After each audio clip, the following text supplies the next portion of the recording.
The ring light is still on when Ryan swings the garage door open like he owns the place, and the morning show camera immediately snaps to him like it's hungry. I'm mid-answer, mouth half open, smile glued on, while the host's voice chirps through my earpiece. And you're doing all of this from home? And Ryan strides straight into frame, holding 2 coffees and a stupidly bright grin. He leans down like he's about to kiss my cheek, then pivots and waves at the lens. Waves. Like we're at Disneyland. Like this isn't the first time he's ever taken my work seriously. Hey guys, he says too loud. I'm the husband. I'm just so proud of her. Behind me, my label printer starts beeping. Paper jam, of course. Right as the producer hisses in my ear, "We're live, don't look at him." And Ryan sets the coffees down on my packing table, right next to a stack of custom foil invitations that cost me an entire night to fix after the last misprint. He gestures at the shelves of finished orders, like he's giving a tour. "This is her little Etsy thing," he laughs, and the word little lands like a slap, because I can still hear his voice from the fights. Hobby, waste, stupid paper. The host giggles, thinking it's cute. The camera zooms. My assistant, Chloe, is just out of frame on the left, eyes huge, mouthing, "What is he doing?"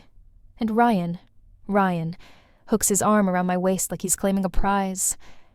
The host on the studio screen says, "And we're seeing reports your shop just hit 400,000 in annual sales?" The number flashes on the lower third graphic. 400K sha year. The chat on the live stream starts exploding in real time. Little hearts, question marks. OMG. Get it, girl. The husband Thew. Why is he there? And Ryan's grip tightens like the number is a rope he's decided to hold on to. He laughs again, louder, like he's trying to drown out the part where my face visibly changes. "Yeah," he says. "Told you she'd make something of it. I always believed." That's when Chloe's phone, sitting on the edge of the packing table, lights up with a notification so bright I can see it from the corner of my eye. She grabs it, reads one line, and her mouth drops open. She doesn't even look at me first. She looks straight at Ryan, like she's watching a snake slide across the floor. Then she tilts the screen toward me just enough for me to see the headline that someone has already pushed out while we're still live. "Husband mocked no money hobby. Now claims credit after Etsy shop hits 400K. Under it is a screenshot. A screenshot of a text message I recognize so instantly my stomach flips. Ryan's message from 2 years ago. "Your hobby makes no money. Stop acting like this is a job." The host keeps talking, cheerful, unaware she's holding a match over gasoline. "That's incredible," she says. "Your family must be so supportive." And Ryan's smile twitches like it's glued on and starting to peel. The camera stays on us. I can feel my pulse in my fingertips.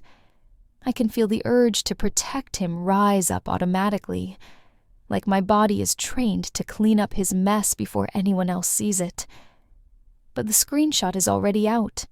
It's already being reposted. People in the live stream comments are already typing, "Wait, did he say that?" And "Nah, he can't ride her coattails now." Ryan leans closer, voice low through his teeth, still smiling for the camera. "Babe," he murmurs, "whatever that is, ignore it. Smile." Like he's directing me, like I'm a prop in his redemption arc. I look at the lens. I look at the 400K graphic on the screen. I look at Ryan's hand on my waist. Then I do the one thing he never expects in public. I move his hand off me. Not violently, not dramatic. Just a clean removal, like you'd lift a stranger's fingers off your bag strap. "Actually," I say into the mic, and my voice comes out calm in a way that scares even me. My shop isn't a family project. It's my business. The host's smile falters a millimeter. Ryan's eyes go wide. And just to be clear, I add, still looking straight at the camera, Ryan doesn't work here. He's not part of the company. If anyone needs anything, they contact me or Chloe. There's a half-second of silence that feels like stepping off a curb and realizing the road is closer than you thought. Then the producer in my ear goes, Okay, great. Keep it. Keep it moving. And the chat detonates. Ryan's face goes hot. He tries to laugh it off. She's just... He starts. But the host cuts in fast, professional panic. Amazing boundaries, she chirps, a little too bright. So, tell us about your best-selling suite. Ryan's phone starts ringing in his pocket. He checks it, and I see the name on the screen. His mother. Then again. Then again. He turns slightly away from the camera, whispering, Not now. And I watch the exact moment it hits him that this is not going to be a cute clip where he looks like supportive husband of the year.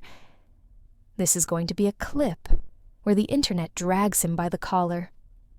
The interview limps forward for another minute while I answer questions on autopilot.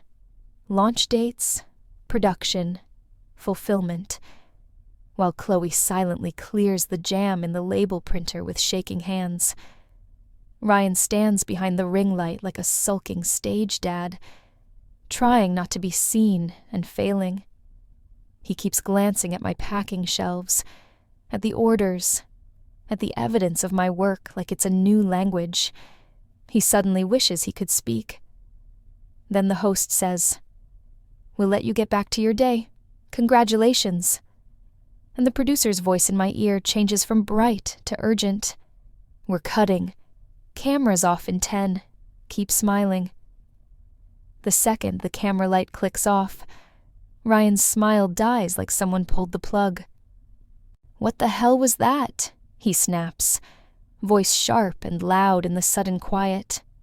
You embarrassed me. Chloe freezes mid-label, eyes flicking between us like she's watching a car crash. I don't raise my voice. I don't even move much.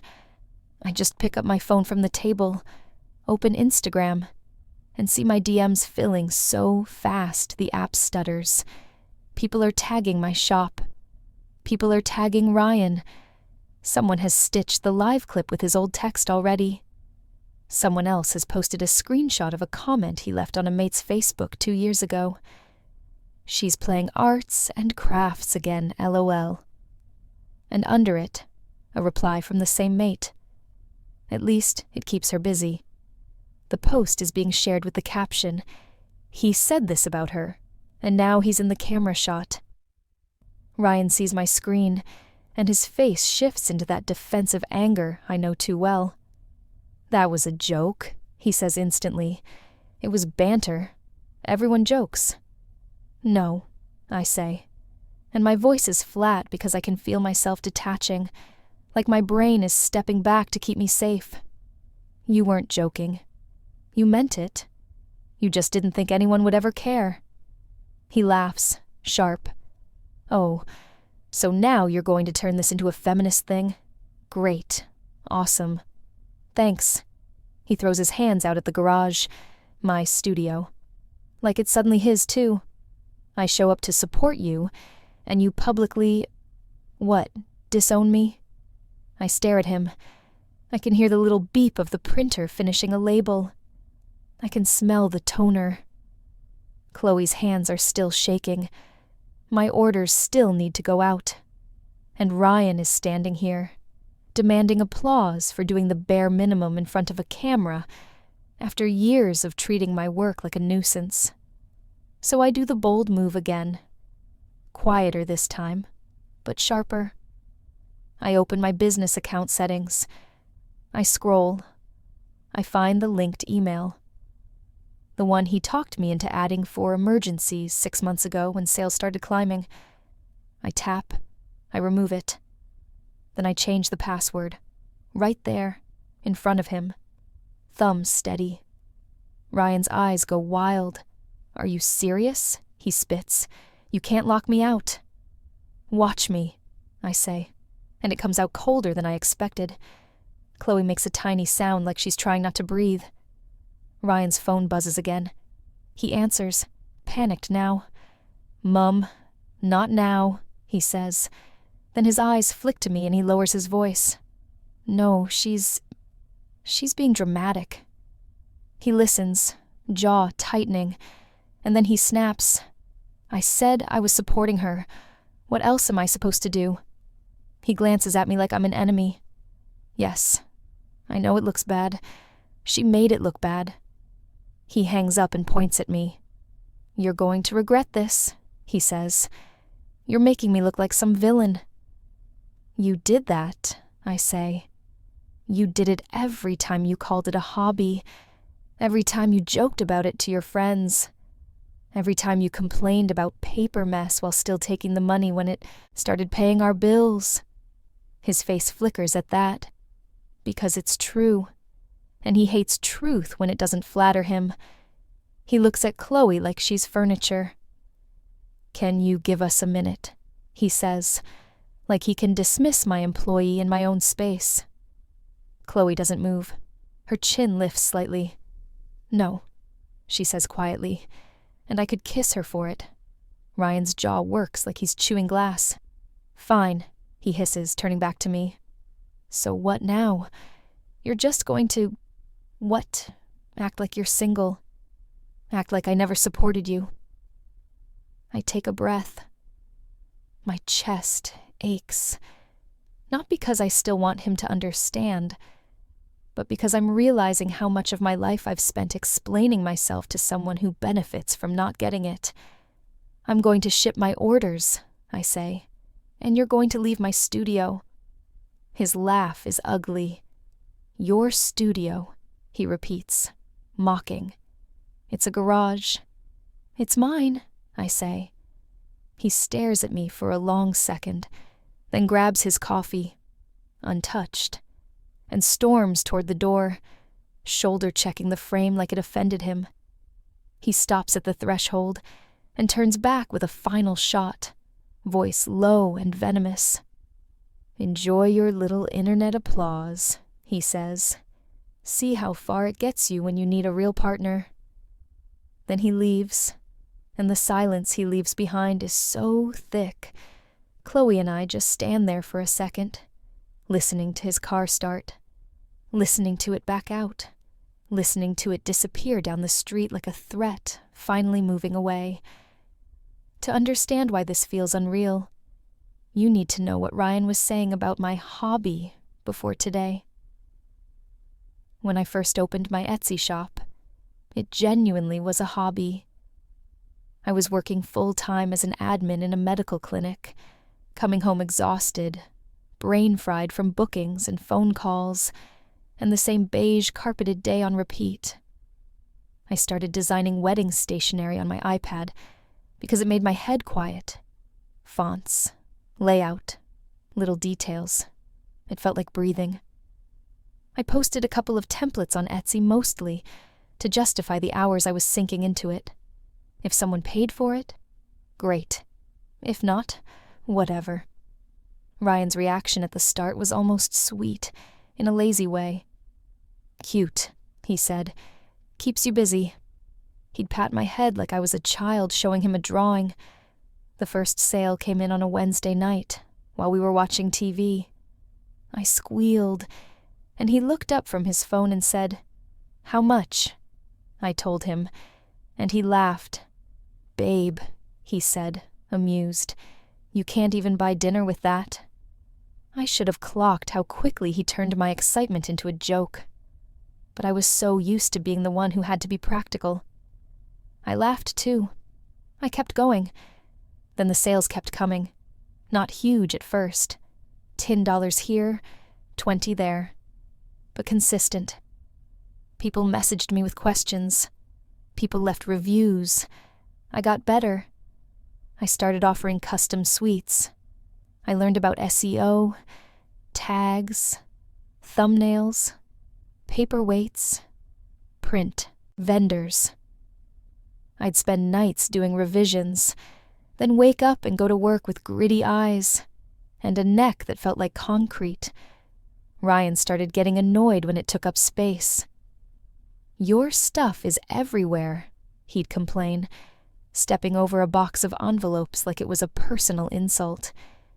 If I left my laptop open at the dining table, he'd shut it with one finger and say, "We're eating.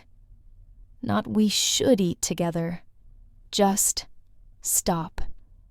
If I got a late-night message from a bride panicking about her timeline, Ryan would sigh dramatically and say, "Are you getting paid enough to care this much?" When my shop started making a few hundred a week, I thought he'd be proud. Instead, he got weird. Like the money didn't matter unless it came from a real job. He'd say things like, "Don't quit your day job," as if I was being reckless for even dreaming. He'd tell his mates, right in front of me, "She's doing arts and crafts again." And they'd laugh, and Ryan would grin like he'd delivered a punchline.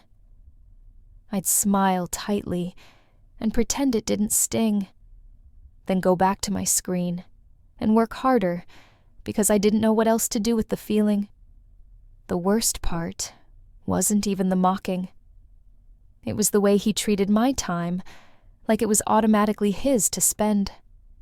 If he wanted to go out, he'd announce it and expect me to close my laptop. If his mum invited us to lunch, he'd RSVP yes without checking, then get annoyed when I said I had a rush order. "It's just Etsy," he'd say, like it was a game I could pause. One night, after I stayed up until 2 a.m., fixing a printing error that was my fault, he rolled over in bed and muttered, "You're obsessed." I snapped quietly, "I'm building something." He laughed in the dark and said, "You're making paper." That was the first time I cried about it, not because he was cruel. He wasn't screaming. He wasn't hitting. He wasn't cheating. Nothing dramatic enough to justify leaving in a movie. But because it was such a clean little contempt. Like he couldn't stand me caring about something that wasn't him. The "hobby makes no money" text happened during a fight over our savings. Ryan had this habit of spending like money was a vibe, not a number. New golf clubs, weekend trips, a sudden investment in a mate's scheme that evaporated in a month. I suggested we cut back so I could buy a better printer and bulk stock to meet demand. It wasn't even a huge amount. $2,000. Ryan scoffed. "For your craft thing?" he said. "No," I argued. He got louder. He paced. Then he did the thing he always did when he was losing. He made it about my character. "You're irresponsible," he said. "You're living in fantasy land." When I pointed out his golf clubs were literally sitting in the corner, he smirked and said, "At least my stuff is real. Your hobby makes no money." He texted it later, too, like he wanted it in writing, so I'd stop asking. And the stupidest part? I screenshotted it at the time because something in me went, "Remember this." I didn't know why then. I just knew it mattered. The next 2 years were me building in spite of him. I outsourced printing. I learned fulfillment. I took every mistake personally and fixed it. I reinvested every dollar back into the shop, while Ryan kept calling it cute. I hit star seller. I got featured in an Etsy email. A wedding influencer posted my suite, and my inbox exploded overnight. I stood in the same garage surrounded by orders and felt pure panic because I didn't have the systems yet. I almost shut the shop down for a week, just to breathe. Ryan saw the stress on my face and said, "See? This is why you shouldn't do it. It's not worth it." Like the stress meant failure, not growth. Then slowly, without me even noticing the exact day it happened, my hobby started paying for groceries. Then it covered my car insurance. Then it paid our mortgage one month when Ryan's commission check came in late. He didn't thank me. He didn't even acknowledge it. He just started saying we when he talked about money. We're doing all right, he'd tell people. We've got a few streams. Like I was a stream that existed to hydrate him when I finally sat down with an accountant and got serious, registered properly, tracked costs, paid taxes, planned. She looked at my numbers and said, "Do you realize what you're on track for?" I laughed because I thought she was about to tell me I'd messed something up. She turned her monitor toward me.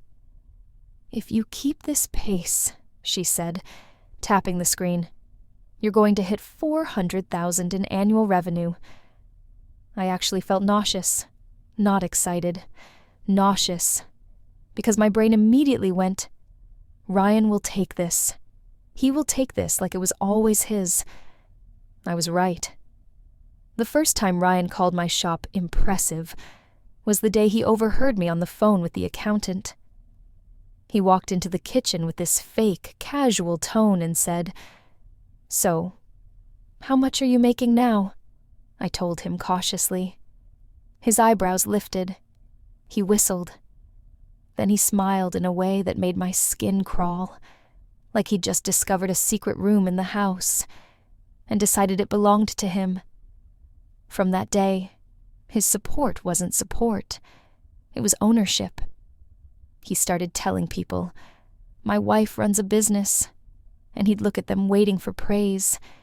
He suggested I brand myself more, meaning he wanted me to show my face on camera so he could show off.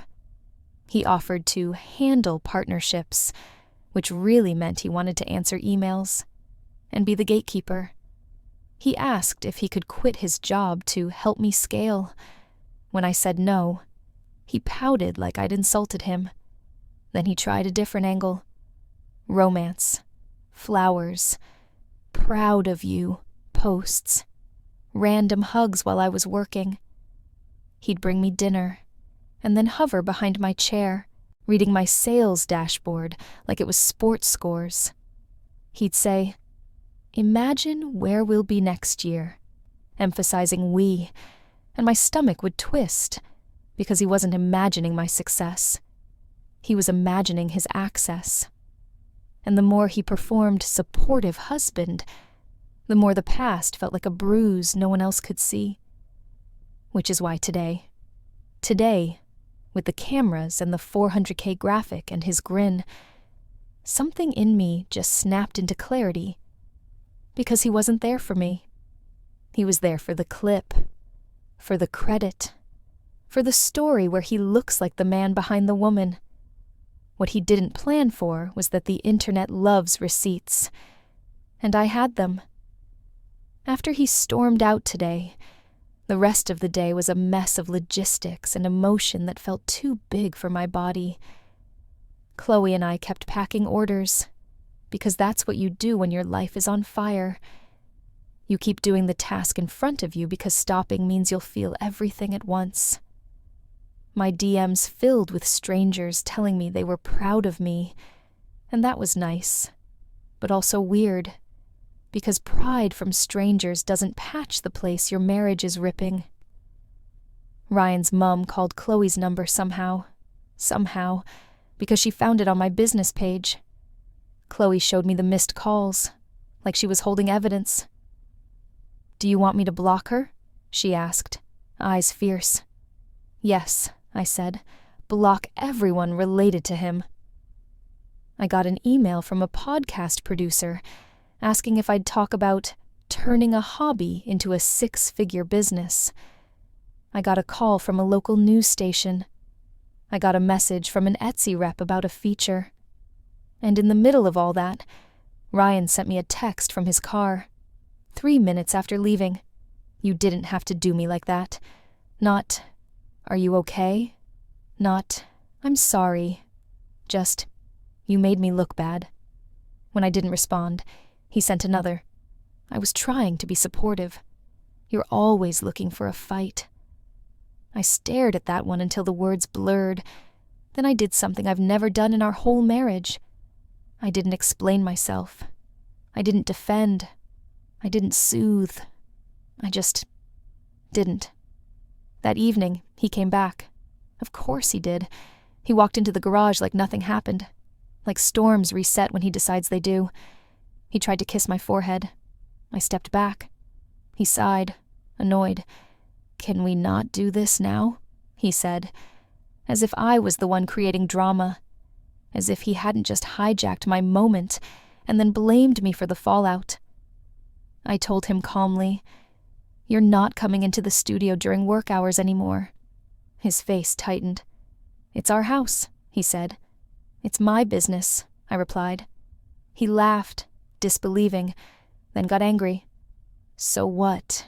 You're just going to cut me out?" he said. "After everything I've put up with. The mess? The late nights? Your mood?"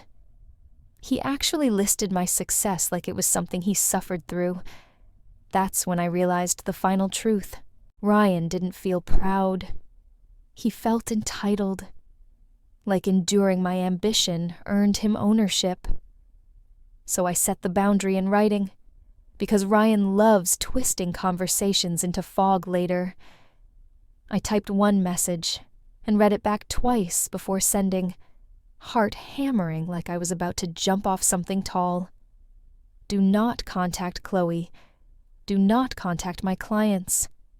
Do not show up to anything related to my business again. If you want to talk about our relationship, we'd do it without my company in the middle." He replied instantly, "LOL, listen to you. Big CEO now." There it was, the contempt, peeking out again the second he couldn't control me. I didn't reply. The next morning, I met my accountant and my lawyer, not for some dramatic lawsuit, for structure, for protection, for the boring paperwork that keeps people from grabbing what isn't theirs when they decide they deserve it. We talked about separating accounts properly, about setting up an LLC cleanly, about making sure my business income didn't become a weapon in a future divorce fight. Saying the word divorce in a lawyer's office didn't feel like a movie moment. It felt like swallowing ice. My hands were cold the whole time. When I got back home, Ryan was sitting at the kitchen table with his laptop open, watching the viral clip like it was a sports highlight. He looked up at me, softening his face like he'd rehearsed it. "Babe," he said gently, "we should do a joint statement. Like, show we're united." I just stared at him for a long second, because that sentence was so perfectly wrong. United. After he called my work a hobby, after he mocked it, after he tried to claim it on camera. United, now that there's money and praise.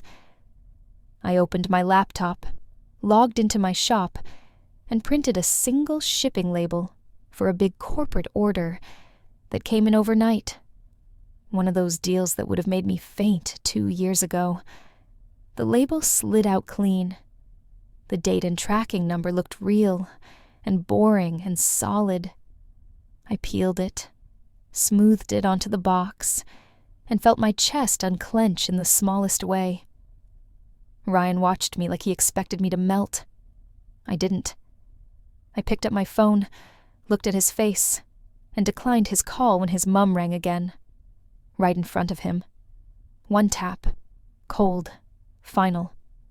Then I said quietly, "You don't get to be suddenly supportive because my numbers are public." His eyes flashed. "So, I'm just the enemy now?" he snapped. I didn't argue. I didn't spiral. I didn't try to make him understand. I just walked back into my studio, locked the door from the inside, and sent one last message without shaking. "I'm done letting you treat my work like a joke. If you want to stay married, you learn respect. If you can't, you learn distance." On the other side of the door, I heard him exhale. Long angry, like he was about to start a speech. I heard his footsteps retreat. I heard the front door open and close. And in the silence after, with the printer humming and the shelves of orders waiting and my hands finally steady, I realized the gut punch twist isn't that my Etsy shop hit 400 pesos. It's that the first time my husband called me impressive was the day he thought my success belonged to him. And the first time I felt truly supportive of myself was the day I stopped letting him stand in the frame.